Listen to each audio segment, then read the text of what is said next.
Good morning students. आज फिर आप लोगों के सामने एक नए वीडियो के साथ प्रस्तुत हुआ हूँ। जो लोग मेरे चैनल को सब्सक्राइब नहीं किए हैं वो जल्द से जल्द सब्सक्राइब कर ले और लाइक भी कर दे और कुछ कमेंट भी करें ताकि पता चले कि मैं वीडियो कैसा बना रहा हूँ।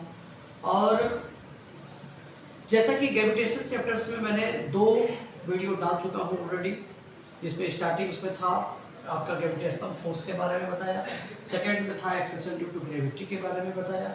आज बता रहे हैं variations of g with altitudes. क्या है ये variations of g with altitudes? मतलब सपोज दैट कि सरफेस, हमारा जो सरफेस है, इस सरफेस पे जी की वैल्यू को हम लोग फाइंड आउट कर लेंगे तो कितना 9.8 मीटर पर सेकंड स्क्वायर। पर अगर सरफेस से हम कुछ ऊंचाई पे चले जाएं, सपोज 1000 किलोमीटर 2000 किलोमीटर की ऊंचाई पर हम चले जाएं, तो क्या जी की वैल्यू यही रहेगी या चेंज होगा? आज उसी पर हम लोग विचार करेंगे। मतलब हम देखते हैं कि जी का वैल्यू चेंज होता है या नहीं होता है।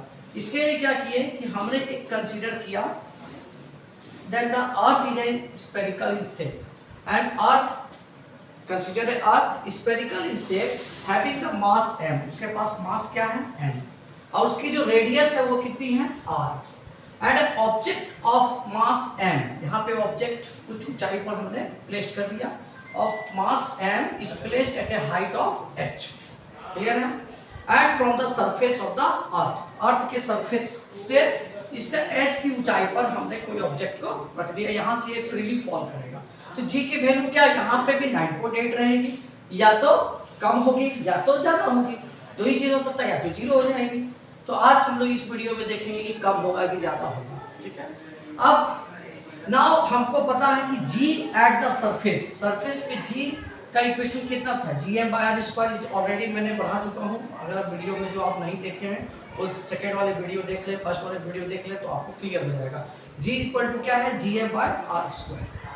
जी क्या है? Acceleration due to gravity. अब G at the height, G dash, यहाँ पे हम लोग थोड़ा सा इसको डिफरेंट कर दिए। जी डैश, जी डैश क्या हो जाएगा? gm/r+h का होल स्क्वायर, क्योंकि उस समय इसकी अर्थ की यहाँ से रेडियस कितना हो जाएगा?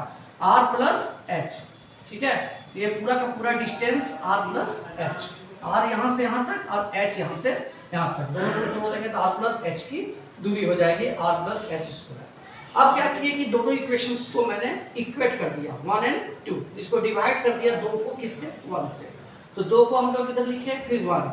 अब यहाँ से हम लोग gm/r+h का होल स्क्वायर और gm/r², जब इसको हमने सॉल्व किया तो आया gm/r+h का होल स्क्वायर और इनटू r²/gm। gm आपका क्या हो गया? कैंसिल हो गया। देखो कैंसिल हुआ तो यहाँ पे क्या आया? g क्रॉस मल्टीप्लाई कर दिए, उस साइड क्रॉस मल्टीप्लाई, यहाँ पे आया r², यहाँ पे आया r+h का होल स्क्वायर। अब इससे हम r² कॉमन ले लिए, तो इसको जब हम r² से बाहर निकाले तो इससे भी हम r² को बाहर निकाले तो r² तो कैंसिल हो जाएगा, लेकिन यहाँ पे h/r आ जाएगा, तो h/r का होल स्क्वायर यहाँ पे, तो r² क्या हो गया? आपका कैंसिल हो गया। तो आया 1g1 + h/r का पावर -2, क्योंकि इसको ऊपर ले जाएंगे तो ऊपर ले जाएंगे तो क्या हो जाएगा? पावर -2। अब इस पर एक बाइनोमियल थ्योरम, मैथमेटिक्स में आप पढ़िएगा बाइनोमियल थ्योरम। तो बाइनोमियल थ्योरम जब इसमें हम अप्लाई करते हैं तो इसकी पावर क्या हो जाएगी? इस h वाले के साथ मल्टीप्लाई कर जाएगी। और दूसरी बात, इसका जो पावर है यहाँ क्या है? साइन माइनस, और यहाँ साइन क्या है? प्लस, तो इसका प्लस माइनस का साइन यहाँ पे क्या हो जाएगा? माइनस, तो 1 - 2h/r। तो g का जो नया g का जो हमारा वैल्यू है वो आ जाएगा g dash is equal to g into 1 - 2h/r। यही एक्सप्रेशंस है अगर जब आपका ऑब्जेक्ट अर्थ सरफेस से कुछ हाइट पर रख दे। लेकिन इसके लिए कंडीशंस है, ये हर जगह में ये इक्वेशंस को अप्लाई नहीं कर सकते। इससे में कंडीशंस क्या है? कंडीशन, एक कंडीशन है आपका कि h जब आपका बहुत r से छोटा होगा, ठीक है, या आपका r से छोटा होना चाहिए। जैसे कि ये r, ये इसका जो r है, रेडियस है, वो होता है लगभग 6400 किलोमीटर। इसका ये मतलब हुआ कि हम उतना ही हाइट तक का इस एक्सप्रेशन से निकाल सकते हैं जो r से कम होगा, मतलब 6400 किलोमीटर से उसकी हाइट कम होनी चाहिए, तभी ये एक्सप्रेशन को हम अप्लाई कर सकेंगे। ठीक है, तो ये सारा आपका डेरिवेशंस था कि at a certain height what is the expression of acceleration due to gravity. मतलब कि आपका जो त्वरीय घुर्तीय त्वरण है वो घुर्तीय त्वरण कुछ दूरी पर रख दिया जाए, कुछ सरफेस की ऊंचाई पर उसकी त्वरण क्या होगी, घटेगी या बढ़ेगी। आज उसी पर हम लोग ने चर्चा किया। ठीक है, ये घुर्तीय त्वरण सरफेस पर कितना होता है आपको पता है। अब उस हाइट पर कितना होगा r प्लस एच, क्योंकि यही आपका चेंज हो रहा है मास। यहाँ पे आप एक चीज और फाइंड आउट कर सकते हैं, क्योंकि ऑब्जेक्ट के मास पर ये डिपेंड नहीं करता है। ऑब्जेक्ट का मास कितना भी रहे उससे उसका कोई मतलब नहीं है। ये डिपेंड करता है सिर्फ दो ही चीज पर, एक ग्रेविटेशनल कांस्टेंट और एक मास ऑफ द प्लैनेट, और एक और केस है जिसमें रेडियस ऑफ द प्लैनेट। ये तीन ही चीज पर डिपेंड करता है, इसलिए इसकी वैल्यू वेरी करती है। ऐसी इसकी वैल्यू फिक्स नहीं है, लेकिन इसकी वैल्यू क्या है, फिक्स है पूरा ऑल ओवर यूनिवर्स में। तो ये आप लोग देख लिए, तो उसको हम लोग मान लिया कि अर्थ कैसा है, एक स्फेरिकल शेप का है, होमोजेनियस स्फेरिकल शेप का है, जिसका द्रव्यमान m है और त्रिज्या r है। ठीक है, उसके बाद वो कुछ ऑब्जेक्ट को मैंने कुछ ऊंचाई h पर रख दिया और उसकी मास है m। तो मैंने ये देखा सरफेस पे जो हमारा घुर्तीय त्वरण है उसकी जो वैल्यू होती है वो होती है gm/r², और इसके यहाँ पे इस पॉइंट पर इसकी घुर्तीय त्वरण की वैल्यू हो जाएगी gm/r प्लस h², क्योंकि ये डिस्टेंस देखिए आपका बढ़ गया।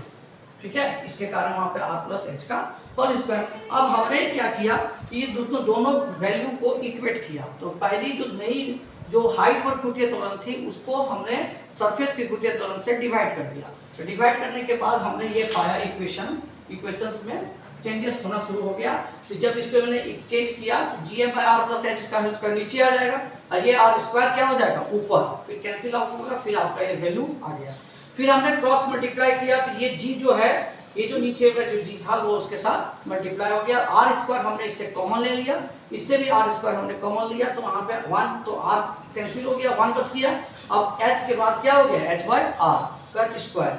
अब यहाँ इसको हमने क्या कर दिया, इसको ऊपर ले गया, तो 1 प्लस h/r⁻²। अब इसमें बाइनोमियल थ्योरम अप्लाई करके इसे हमने सॉल्व कर दिया, g' = g 1 - 2h/r। तो हमारा ये एक्सप्रेशंस आ गया। सभी को नोट डाउन कर लीजिए ये एक्सप्रेशन को। चलिए आपने नोट डाउन कर लिया होगा। अब ये एक्सप्रेशन के बाद हम लोग देखेंगे कि वैल्यू कम होगा या ज्यादा होगा। कुछ इस पर न्यूमेरिकल्स बनाते हैं, कुछ क्वेश्चन किस प्रकार का क्वेश्चन इस पर एग्जाम में आता है ये हम लोग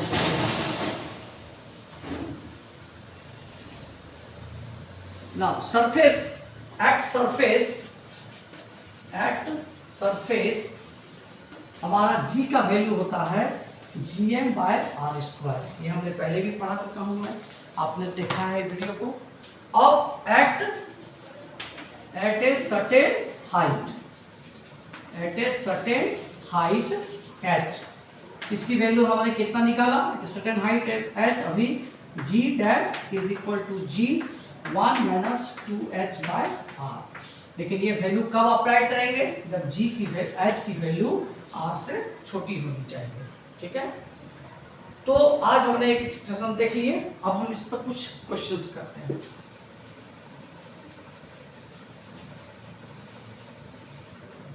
देखिए क्वेश्चंस है हमारा कि कोई बॉडी अर्थ के सरफेस से, क्योंकि इसकी O है यहाँ और इसकी रेडियस क्या होगी r, अर्थ सरफेस से 1000 किलोमीटर की ऊंचाई पर है, 1000 किलोमीटर की ऊंचाई पर। और आपको पता है रेडियस ऑफ द अर्थ होता है 6400 किलोमीटर। ठीक है, तो हमें यहाँ पे निकालना है कि 1000 किलोमीटर के ऊपर इस g की वैल्यू कितनी होगी। ठीक है, इतने ऊपर चले गए, 1000 किलोमीटर चले गए, तो 1000 किलोमीटर के ऊपर की ऊंचाई पर इस g की वैल्यू क्या होगी। ठीक है, सबसे पहले हमको ये ऑब्जर्व करना है कि ये जो दोनों के बीच में है, क्या ये जो h है यहाँ से सरफेस से जो h है, क्या ये r से छोटी है। यस, ये r से आपकी क्या है, छोटी है। जब r से छोटी है तो हम ये इक्वेशन अप्लाई कर सकते हैं, g' = g 1 - 2h/r। क्लियर।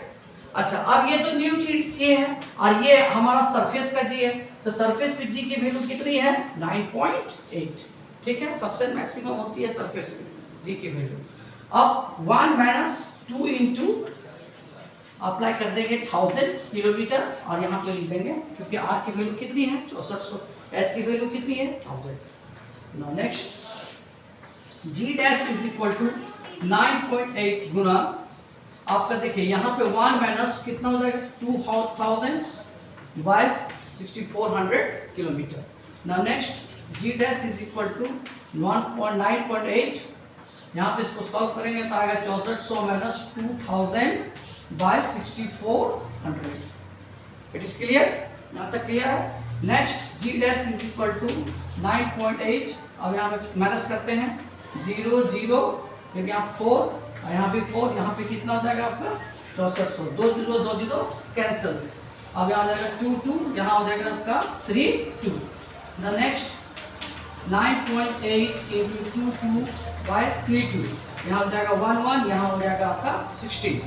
अब इसे हम लोग सॉल्व करते हैं, इसकी वैल्यू को सॉल्व करते हैं कितना होता है। G dash is equal to 9.8 into 11 by 2 by 16, अब इसको हम लोग डिवाइड करेंगे कितना हो जाएगा 160। अब 98 को हम लोग मल्टीप्लाई करते हैं वहाँ से 98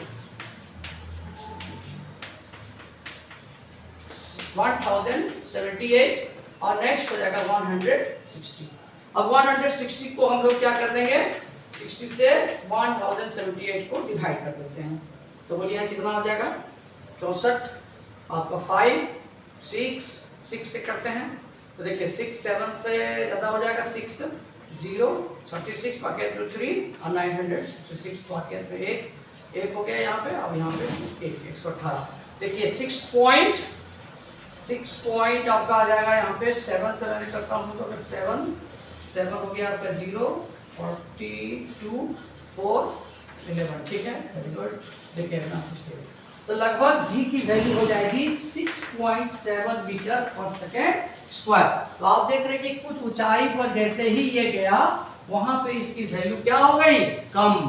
इसका ये मतलब हुआ कि अगर हम लोग हाइट को बढ़ाते जाएंगे तो जी की वैल्यू सबसे ज्यादा क्या होगी सरफेस पे मैक्सिमम, और जी की वैल्यू अगर हम ऊपर की तरफ ले जाएंगे तो जी की वैल्यू क्या हो जाएगी घट जाएगी, डिक्रीज कर जाएगी, मतलब जी का वैल्यू डिक्रीज यहाँ पे डिक्रीज हो जाएगा। याद रखिएगा कि अगर ऊंचाई पर हम लोग जाते हैं तो जी की वैल्यू हमेशा क्या होगी डिक्रीज करेगी, और इधर मैक्सिमम में जी की वैल्यू सबसे ज्यादा हो जाएगी, ठीक है। लेकिन एक और इसमें सवाल है हमारा, ये तो समझ गए कि कुछ हाइट तक गए, तो सबसे पहले कंडीशंस को आपको जरूर देखना है। ये कंडीशंस जब तक ये कंडीशंस नहीं फॉलो करेगा तब तक आप इसे अप्लाई नहीं कर सकते हैं, ठीक है, ये रॉन्ग हो जाएगा। तो अब हम लोग मान लीजिए कि इस आर से दोगुना हाइट पर चल गए, तब क्या वहां पे भी यही एक्सप्रेशन से सॉल्व होगा। अब देखते हैं वहां पे हम लोग कैसे इसको अप्लाई करते हैं, ठीक है। यहाँ तक है, सभी को लिख लीजिए, क्लियर हो गया। अब होते हैं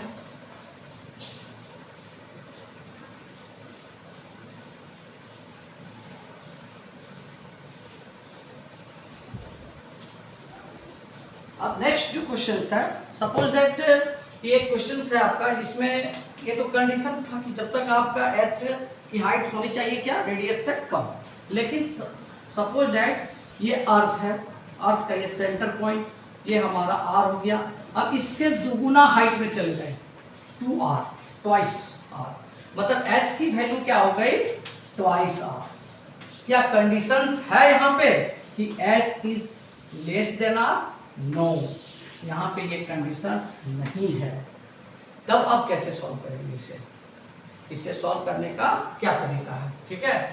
तो चलिए यहाँ पे हम लोग अब सॉल्व करते हैं। देखिए यहाँ पे g जो निकालेंगे उस केस में, तो g इंटू यहाँ पे हो जाएगा आर स्क्वायर, यहाँ पे हो जाएगा आर प्लस एच का होल स्क्वायर। जो बीच वाला इक्वेशन था आगे के चैप्टर में जो पढ़ाए थे टॉपिक में, उसमें बीच में ये इक्वेशन आया था, मैंने इसको यहाँ से बाहर कर लिया था, लेकिन बाहर नहीं करना, वही इक्वेशन को वहीं पे सॉल्व कर देना, ठीक है, रख देना। तो यहाँ पे अब ये कंडीशंस हमारा आ गया, तो यहाँ पे ये वाला इक्वेशंस हम कभी भी अप्लाई नहीं करेंगे। 1-2x/r की कंडीशंस कभी भी अप्लाई नहीं करेंगे, क्योंकि यहाँ आपका क्या है, यहाँ पे आपका दूसरा केस हो गया, यहाँ पे हो गया कि h क्या हो गया r से बड़ा हो गया। इस केस में हम ये इक्वेशन को अप्लाई करेंगे तो हमारा जल्दी सॉल्व होगा। तो g dash is equal to g into r square. अच्छा एच की जगह क्या है आपका ट्वाइस आर, तो 2r यहाँ पे पुट कर देंगे by r square. Clear. Next g dash is equal to g into r square, और यहाँ हो जाएगा आपका 3 तो क्या हो जाएगा बोलिए 9r स्क्वायर, 9r स्क्वायर। ठीक है।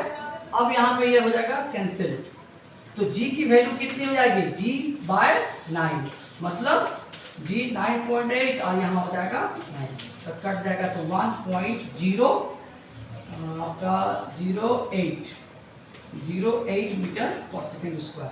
तो आप देखिए कि वैल्यू कितना कम हो गया। कितना ऊंचा हम चले जाएंगे एक्सेलरेशन की रेट क्या हो जाएगी, एक्सेलरेशन ड्यू टू ग्रेविटी की रेट बहुत कम हो जाएगी। तो ये इस तरह से सवाल एग्जाम में आप लोग पे आते हैं, इसलिए इस पर ध्यान रखना बहुत जरूरी है। कंडीशंस देखना जरूरी है कि कौन सा कंडीशंस है कि h अगर छोटा है इससे, तब हम अप्लाई कर देंगे g dash is equal to g 1/2h by r, और अगर h बड़ा हो गया r से तब हम अप्लाई करेंगे ये वाला equations r square by r plus h का होल स्क्वायर। ठीक है। तो ये आज दो प्रॉब्लम भी सॉल्व किए। इस तरह से आप लोग तरह तरह की प्रॉब्लम को सॉल्व कर सकते हैं, और भी बहुत सारे बुक्स में हैं तो वो भी PDF शेयर कर देंगे। तो ध्यान रखना है इस तरह के क्वेश्चंस एग्जाम में 100% आएंगे। इसके एक्सप्रेशन भी आते हैं, इसके क्वेश्चंस बहुत ही इंपॉर्टेंट क्वेश्चंस में से एक है। तो आज के लिए ये वीडियो आप लोग को बहुत ही इंटरेस्टिंग रहेगा, मुझे उम्मीद है। ध्यान से पढ़िए, आगे बढ़िए। ठीक है, मेरा यही आशीर्वाद रहेगा आप लोग के साथ। धन्यवाद।